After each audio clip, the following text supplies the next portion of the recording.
Unless you are a city slicker who's never stepped foot outside the concrete jungle, you almost certainly have a friend who lives in the country.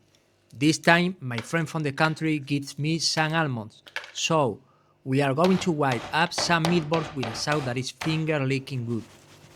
This next step is totally unnecessary because you probably buy your almonds already peeled in the supermarket. But if your country friend gave them to you like this, here is the deal. Crack the shells, throw them in boiling water for 60 seconds, give them a quick rinse in cold water so you don't burn your fingers, peel them and dry them off really well. Okay, now let's actually get cooking.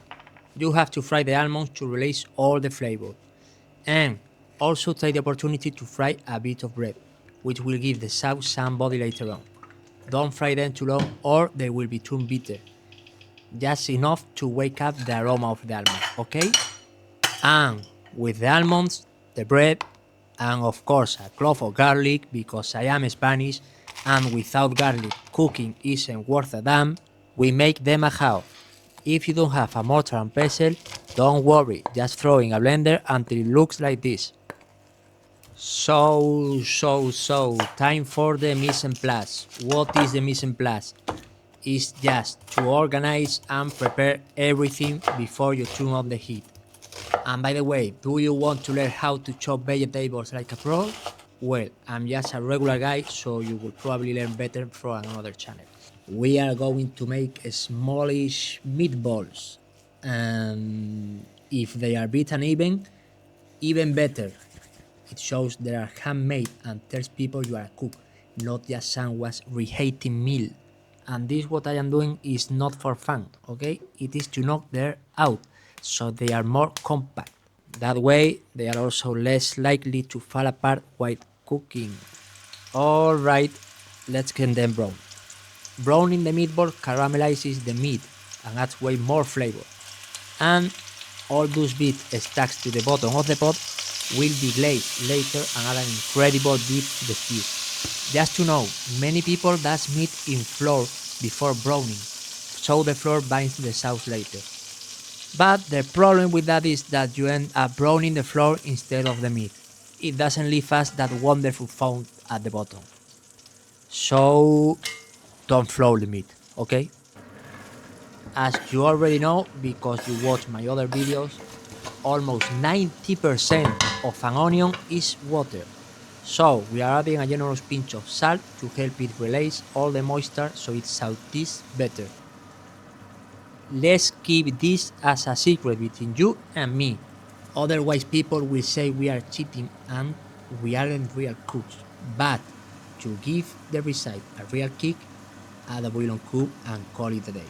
And for those of you who want to be authentic chefs, don't worry, okay? Be patient. Another day I will show you how to make a homemade broth that is perfect for any stew. Cook it over medium heat, okay? Until it looks like this. Almost caramelized, but without burning. Now I'm adding a splash of white wine for a touch of acidity. Confess there is enough because I am fresh out of wine.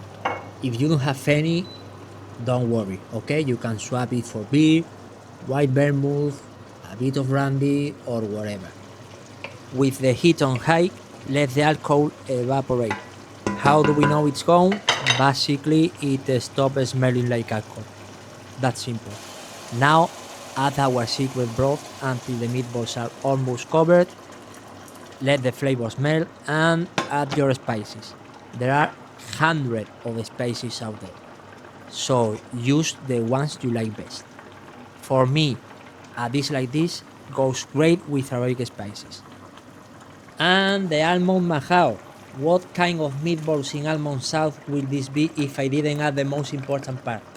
Huh? Me cago en la leche. Always taste for salt at the end to adjust if need. You don't do it at the start because as it cooks, the liquids evaporate and the flavors concentrate. If you add the salt at the beginning, buenísimo. By the time half the liquid is gone, and you will end up with a super salty dish and no way to fix it. So be careful with the salt. Always at the end. Well, this step is totally optional. But if you want a sauce with a really good sauce texture, be like a kid that doesn't like vegetables and run out to the blender. Like almost all stews, this tastes way better the next day, once the flavors have mingled and the sauce has settled. So, straight into a container and into the fridge. Adios, adios. Hello, here we are, one day later. Take out what you're going to eat and heat them up over medium heat. Important note, if the sauce turns out too thick, you can add a little water, but be careful. Add too much and you will water down the flavors, so be careful. Look at that beauty, people. Tiny meatballs. You can eat them in one bite, and a smooth sauce that is perfect for dipping bread.